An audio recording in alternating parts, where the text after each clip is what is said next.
No, I want to be contrarian. Okay, be careful. We're about to go live streaming. Yes, sir. All right.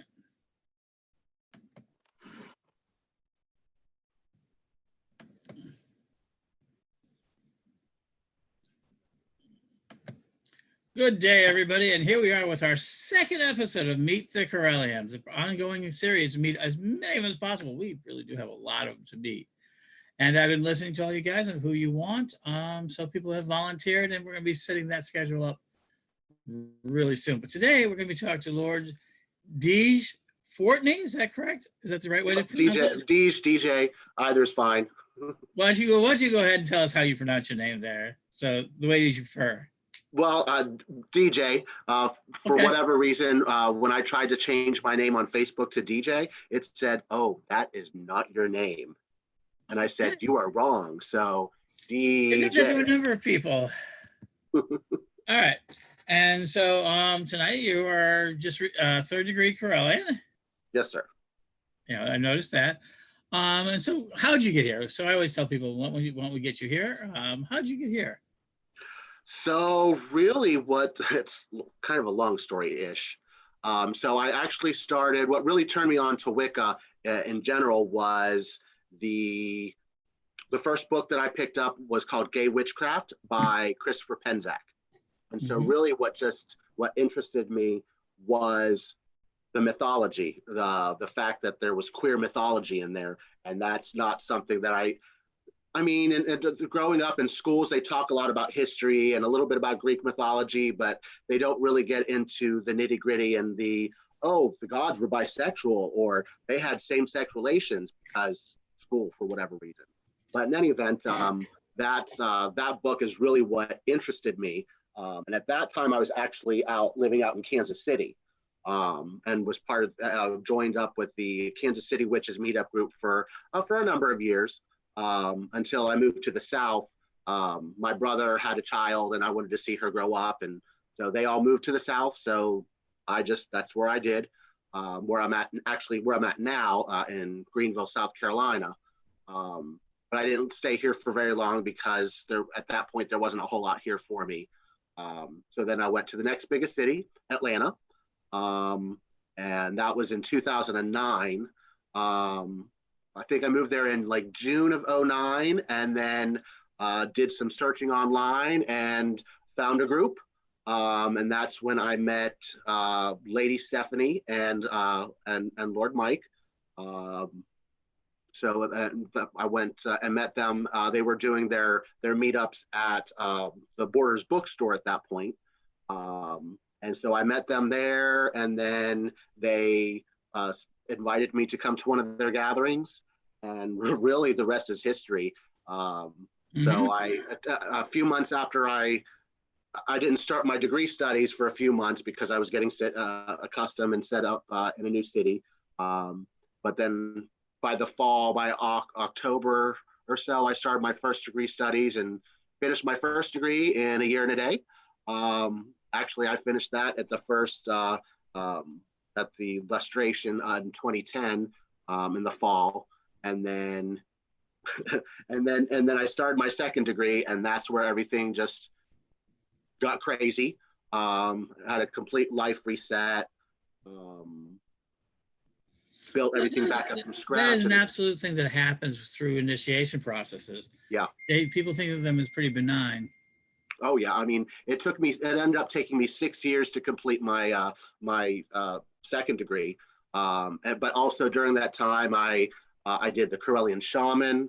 I did the Reiki through the Sacred Sea Temple also, and got up to my master level there as well during that 6 years. Let's see, so that would have been 2016 is when I completed my second degree, and then it only took me 2 years for my third degree, and then right after I finished my third degree is when I did the Sea Priest also. I actually did that one in Spanish. Because overachiever. Yeah, that's right. So no, the Correllians have had for almost as long as we formed this idea of a Spanish community that we've had. Oh yeah, and it's really very, very large. It is, and More than we've we got think. really good people who've done it, and it's very interesting because people think of Wicca as a English or it's particularly England religion, Right. and it's and I get a lot of pushback that it's an English religion, and people think of it that way, but it isn't. So can you explain a little bit about that idea? Because you've really embraced a lot of the Correlliana, as that I don't how do you Yeah, pronounce it? Correlliana, la tradición nativista Correlliana. But yeah, I mean, we have great people, and they are, our Spanish speaking community is some of the most beautiful, loving people that I've ever met, to be honest. So last year, I actually went to Spain as a study abroad program for finishing up my college degree. And I was so spoiled. Lord Ableys, he picked me up from the airport and took me under his wing to make sure that I was set up, that I wouldn't get lost, and that I would be able to get around the city okay until the school program started, because I got there a week before the program started, and I was able to spend a lot of time with him and Ira.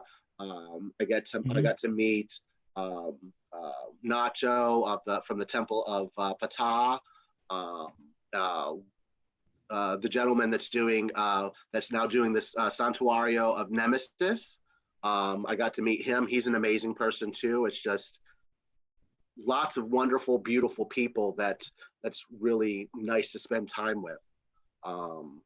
And then recently I went down to Colombia and met up with somebody down there that's from the group in Venezuela, which is a significant number of people in the Venezuelan group. Hasoli, she's beautiful. She invited me to be on the Beltane and their Beltane ritual on Saturday, and there was 13 people on the Zoom for that too. So it's just, there's so many people out there, and just beautiful big hearts. It has become an incredible, this online aspect of it has become a really incredible, powerful movement within paganism in general, but in the Correllian movement especially. Yeah. Tomorrow morning on Coffee with Ed the Pagan, I want to make a very special announcement about where we're really heading into next. Think psychic readers. Oh yeah, that'll be fun. But in the sense, so you're also doing a lot of Reiki teaching as well. I've noticed that people have really talked about that Reiki teaching. Why don't you talk to us a little bit about that? Well, so like it's really a lot different to teach it through Zoom than it is to teach it in person, hands-on.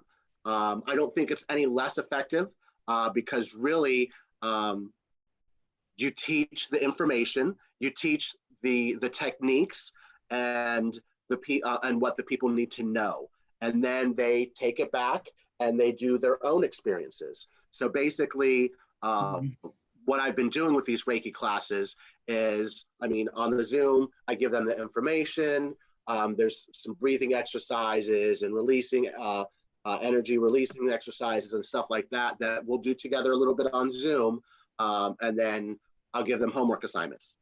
So like that's nothing really extensive because I think on an in-person class, we don't really give a whole lot of homework assignments, stuff like that in general.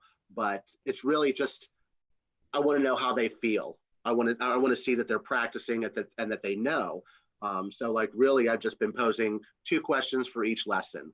How did this make you feel? And really, since everybody does kind of feel energy differently, there's not really a right or wrong answer. I just want to see that they're doing it and they're applying it and see how it makes people feel.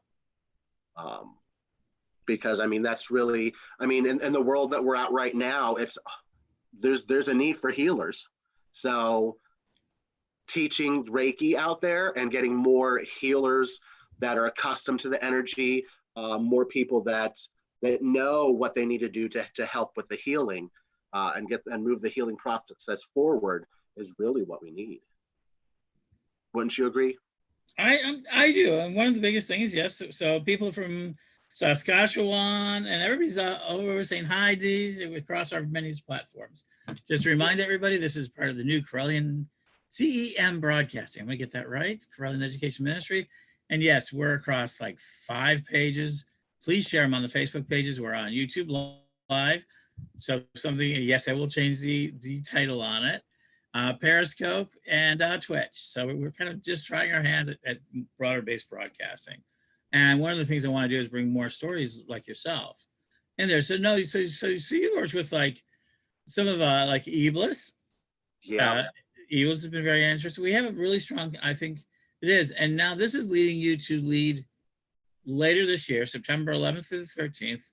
Yes, sir. Illustration, where I think you're gonna, where people were joking with Don about him being feeling like the person who has to catch up.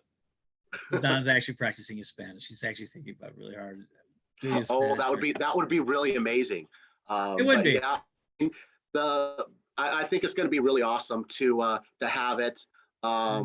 I've already put out some. Why don't we tell them what we're talking about? Why don't you get, it's an illustration. Oh yes. Okay. So just putting it out there, blunt. In the fall. Our tradition every fall we do the illustration of the living. So it's a regional event that's normally done a couple of different locations worldwide. And this year we're doing one completely in Spanish, La Ilustración de los Vivos, through Zoom. And I think it's just going to be so much fun. What I did look around to see, because to see what kind of workshops and stuff to do. So I already have a couple people that are interested. So that's a start. And I feel like one thing that I was looking at online too is the crystal web. When you look at all the access points on that, we have a lot of people throughout Latin America, but there's not a lot of access points, is what I noticed on the map. Mm-hmm. So I'm gonna. I decided that I'm gonna go ahead and do a little workshop on the crystal web to get that out to all of our Latin community. So because I think that'll be great. I actually think there's more crystals there probably buried in all of the web, including people. They just haven't, I think, because registered sometimes our English language, because our English probably got in the way, so they didn't get to report them in the same way. That could be a good point. That sort of thing. I do see that's, now that we can translate the website, the actual Witchful website, it translates into any language you want now. I mean, we're that's amazing. And it's automatic translations, but the Spanish classes are not so much of the. Well, we do see some of that. We've also seen a lot of it being translated. A lot of material gets translated. I very much see that you are one of the leaders in having that sort of administration. That very, we call it Spanish, I guess, because that's the common language, and it goes across a lot of different cultures. Though it's not a unified singular Spanish. It's a Spanish-speaking culture because that's what we're translating it. But we don't necessarily. It's not. There's all sorts of names for different parts of the community. But it goes from the South American as well as Spain and other parts of the world that speak Spanish. We do have that sort of diversity. Can you explain? People don't really understand that so well, that there's sort of these different cultures. Well, when you think about it, so really the whole Spanish culture did really originate from Spain historically. So there's that influence all throughout Mexico, Latin America, and South America. Well, just like we speak different English than they do in the UK and South Africa, I mean, it's all a little bit it's very similar, but it's all still a little bit different. Just also like even within the United States, we each have our own dialect. I mean, in the South, they talk with a Southern accent, Southern drawl, stuff like that. So really, I really see about 3 different Spanishes, to be honest. I mean, there's the Spain Spanish, which people like to say that they talk with a lisp, but it's really not a lisp. It's just for the C's and the Z's, it's more of a sound. And so people are like, oh, that's a lisp. Well, it's really not. That's their quote unquote dialect. But so there's that. And then you have Argentine Spanish, which is really, it's kind of similar to Spain, but and a little bit similar to Latin America, but like it's really like there's the U form throughout, everybody uses two, and like in Argentina it's more vos, and they have their conjugations are a little bit different. So like, and everybody else really is Latin America, the rest of Latin America and Mexico and South America, they're all very similar with just some words here and there, maybe a little translation or pronunciation a little bit different. Colombia, the double L, they do that as a Z sound, you know, so like they would say more like a Correggiano type thing. So it's just really interesting to know and just to see the different just language, Right. and it's just, I don't know. It's because it's very interesting because we have all of these different countries that are involved too, and all these Yeah. different cultures for, you know, just kind of these common magics, and you're going to bring all that together. So, okay, so we've talked a little bit about your talents and your skills and some of the things you're bringing to the tradition. So let's ask the one thing that people always ask me is, so do you have magical practices? Do you do magic beyond just simply the rituals and all of this? I do a lot of little stuff, I guess you could say. So when I was in Colombia, there's two books that I bought that I'm definitely going to dive into those a little bit too. One focuses is all about Venezuelan magic, and the other one is mostly Colombian magic. A lot of them are on like a healing and like a homeopathic type thing, but it's all in Spanish. So like that's something very interesting that I want to do.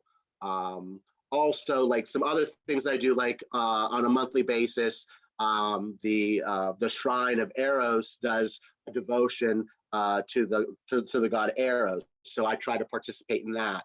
And so just like I do like a lot of little stuff here and there. And you know, I mean, I've helped my brothers coven with their wards, with their protections, and of course the protections at home, and just a lot of little different stuff. Like there's a lot of little stuff that really interests me, and like, I mean, I do have my own temple that right now it's only online, the Mystical Rainbow Temple. And one thing that I've just come to like look at it, I'm just like, oh, well, one thing that we really are lacking there. And so I've started my search on that, is that like, we haven't really selected a temple deity. So like, that's something that I'm kind of looking around and finding some ideas and stuff like that. Like I like knowledge. I like to learn. So like, I like to read a lot. So I do, gosh, like right now, like Lady Stephanie's Book of Tarot, that she's the course on that. I'm doing that online. Monica Salas. About on May 8th, it'll be available. Yeah, Monica Salas, that's in our group in Chile.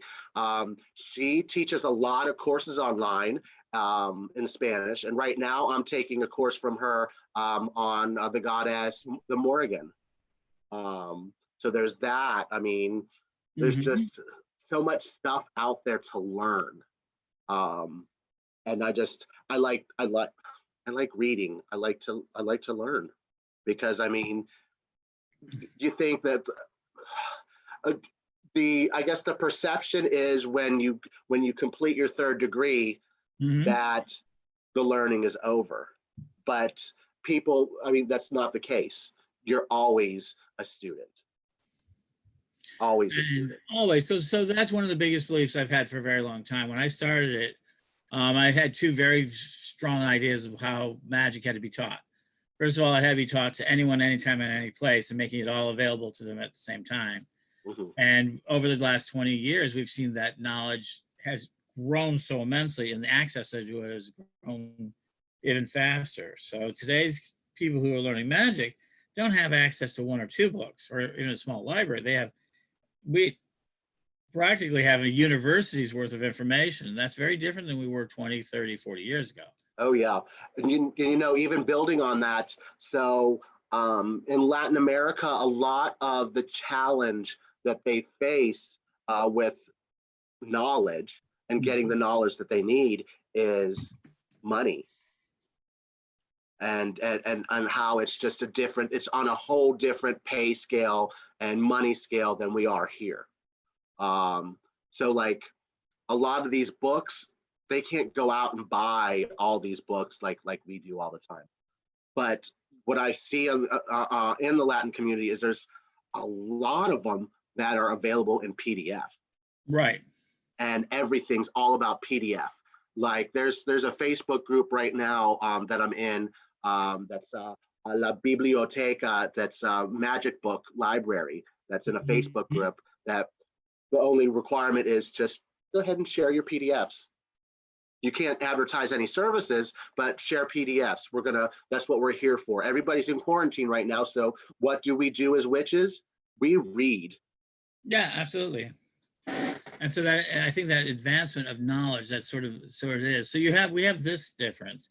So you're saying that basically in Spanish, the materials which we see so now in abundance in English is not quite there. Not quite the same. And, well, and I really feel like it's more of a financial thing than anything. So like, and I see like, I had gotten a message from somebody in Costa Rica that was interested in studying it with me in my temple. But he's has held off because the challenge for him, and I told him not to worry about it because it's not a big deal for me, but the challenge for him once he completes his studies is that that fee to become clergy. And so like I mean, $50 clergy fee for us, that's nothing. That's almost nothing. But like when you think about other cultures and other areas, like that's a lot of money. You know? We did that with South Africa. Early on, South Africa books were very expensive. We found it cost like 2 to 3 days worth of labor for just to buy one book. Yeah.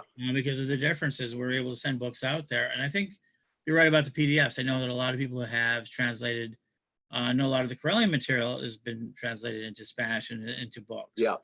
Yeah, and actually the students that I have in my own temple right now, they're all in Chile. Yeah, absolutely. So I have that, at least the first degree. What? At least I have the first degree materials in Spanish right now for those students. So I think the second degree and the third degree are out there. I'm not sure where. Well, I think they would have to be, because I mean Ablis and Ira and Nesme down in Guatemala is also third degree. Right. And so, yeah. So that's there. So, okay. So one last thing, and then we'll open up for anyone to have any questions, but this is for the last little bit, I think, that people want to know. Okay. So you've been to the illustrations, have you? Yes, of course. Okay. Not everybody here. I actually, all 3 of my degrees, I was initiated at illustrations. I thought so, but I never presume anything, because I actually, for a lot of them, have not been there. Yeah, all 3 of them were. 2 of them were in the spring, and the worldwide illustration. And actually, my first degree, I believe that was still a world illustration that was in the fall before we started to do that as a regional event. I think that was the last year. 2010 in Sacred Sea. So you've been around for a while. So this is a big thing so people always ask, do people stick around? Does it take a long time? And I think for the Correllians, so I think we're well paced. It's your pace. Yeah. At the end of the day, it is absolutely your pace. Or people go, well, isn't there pressure to become first degree, second degree? Go, we have a first degree. So a lot of first degree have been like 10, 12 years, and they're just happy with it. Second degree is a while. Yep. But I think there's a point, though. I can see some people who've like done a few classes here and there, second degree. Once they get that second degree, there's almost always a bite for the third. Yeah, yeah. And then it's a race.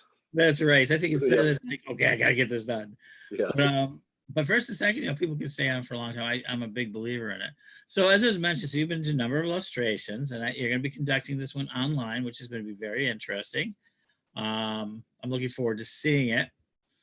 I'm looking forward to doing it. Absolutely. And we're going to do it here. We're going to have that on the broadcasting network. We're improving constantly. It's been amazing how fast we've been moving and that sort of thing.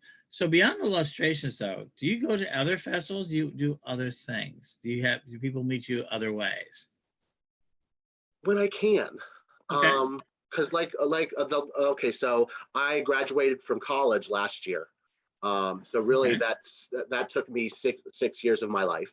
Thank you. Mhm. 3 years for my associates, and then another 3 years to finish up my bachelor's degree.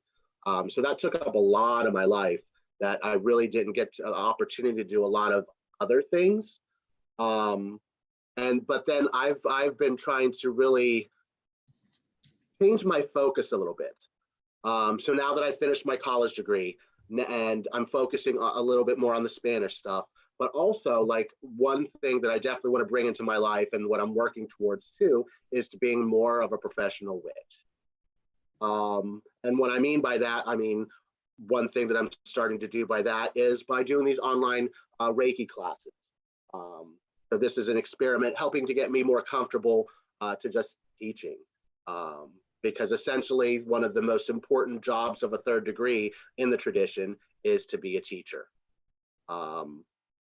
And I mean, I guess I've always kind of been groomed to be somewhat of a teacher anyway. I mean, I've always been a trainer in every job that I've had. So it's something that I won't say comes naturally to me, but it's something that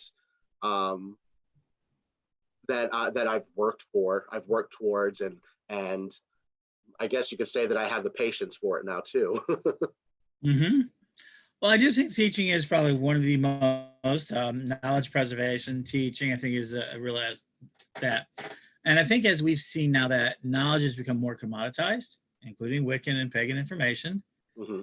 and more repeated. You're starting to see that more and more. And a lot of our stuff does get repeated. I'm always amazed at that fact that people have now, a lot of what we teach now is absorbed by even groups that are way outside of our Correllian traditions, and that's always really cool to see. Yeah. So that's another aspect to it. You've been involved with music. Is that what your degree in, if I may ask? Yep. Yep. It's a bachelor's of flute performance with a minor in Spanish. Wow, that's interesting. I know you've played the flute with us and your instruments. So Yep. one of the things I think that's happened in the Correllian tradition, I think there's and it's starting. I think I'm starting to see it form is basically the idea of music. More written. Lord John Anastasio just recently Yep. wrote a song that has now been played a number of times. Oh yeah. I'd love to see to get that more of a recording. Lady Ebony, young Ebony Yes. Nash, or Nash, last year wrote for us a crystal oracle piece for the Halloween piece Oh nice. and that sort of thing. So we're starting to see more music. Do you expect to see more music in the Correllian tradition? Are you one of those people who like to? That's just when you think about music, all music is being creative. It's another outlet to be creative. Mhm. And actually, our brother down in Mexico, Pluma Argenti, Mhm. he also plays the flute. Um, and so, I mean, I'm not the only one. Oh no, uh, we're everywhere. yeah, I think so. I think now they're starting to consolidate to feel like they can add more music of our own versus us, because I think most of the last 20 years we've used the music from the musicians, Right. and Wendy Rule and Z Budapest. We all come from the goddess. We're hearing more and more of that, but I'm starting to see even in the musicians, they're performing more music, and I think different types. And I think I think that I'm starting to see our group starting to really kind of develop its own music style as well. It's kind of Well, absorption. and one thing that I've started to notice a little bit too is like even just like I said, in the last 6 years that I was in college as a music major, I've seen um, more music that is based on mythology. Mhm. So like on the East Wind, there's a song called the Zephyr, or well, I mean, it's a song, but it's an instrumental piece that depicts that. And there's just a lot more stuff that's coming forward now that's being more involved and more inclusive of the pagan community. Mhm. Whereas, I mean, we know the 14, 15, 1600s, even more forward than that, that music has been so heavily Christianized. And I mean, easily accessible for the Christian and Catholic Church. And like, I mean, we can borrow their songs and make our own words, but really we want our own stuff, you know? I agree. So we have two questions. First one is, so they want to know, this is an honest question off Twitch there. It says, are you available? They were asking that. You don't have to answer that. There's like to enjoy that question. Well, sadly, no, I am not. Okay. Well, not sadly, with great joy. Happily for me and happily for him. But the person who didn't ask. So, the other person is, so that's a really good question. So do you feel like it's called cultural appropriation? They're asking, so being involved with the Spanish things, do you think that there's cultural appropriation within Wicca for either in either direction? Their question is, do you think there's as I've just stated, in sort of Wicca, this culture, this idea of, taking stuff out of it? Is culture taking stuff out of Wicca? Like culture, they call it, well, I just had the word there and I'm having a hard time pronouncing. Cultural appropriation?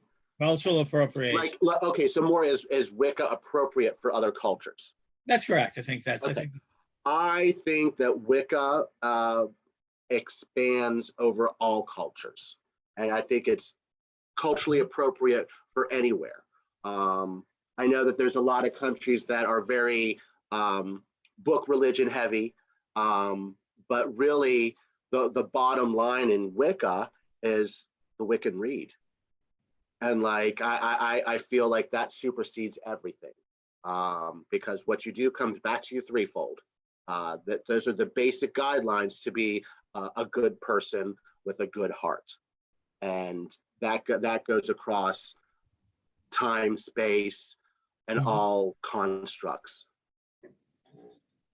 That makes really good sense. Thank you. That sort of thing. So anyone more questions out there? I feel really rude looking at my phone, but I got to give myself one of these teleprompters. We're going for this. I'm very proud of our tradition is that we're able to help out other people. Everybody's been talking about the idea that we rise to our higher selves during crisis. And I find that that's not true. It's what you rise to your highest place that you're prepared. Yeah, you're right. Yeah, you're right. So one thing that I do participate in also that escaped me until now. Actually, I don't know why it escaped me because it happened today. So the first Tuesday of every month is the World Walkers meeting. Mm-hmm. That it's always a meditation of some sort through Chatsi. And today, I mean, it was focused on the dead and those that have crossed over because of COVID. So like, it's just, it is what it is, I guess. It's the sacrifice that to help us, well, not really sacrifice because there's, I mean, the veil, you're on one side of the veil or other. Your life doesn't end, but it was just, your work continues in a different area. I think so too. I think that's a very good phrasing it. So how can people get a hold of you? How can they join your temples? How can they find more about you? Well, you can, I do have a temple for the, I do have a web page for the temple. Okay. It is mysticalrainbow18.wixsite.com/home1. Or you can look for Mystical Rainbow Temple. I have a page on Facebook. You can also just send me an email, mysticalrainbow18@gmail.com. Wow, that's one of those older emails, huh? Well, I just made that one 2 years ago when I decided to start my temple. I'm so used to, so I'm of the age where people put their age back in the original ones. And see, I put the year that I started my temple. That's it. See, that's a very interesting thing. So that'll age out. I mean, that sort of thing.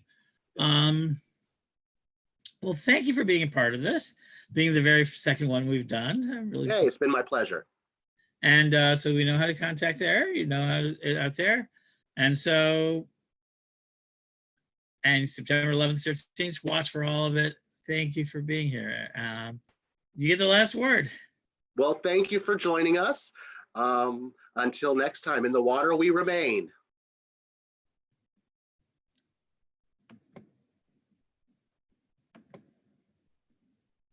And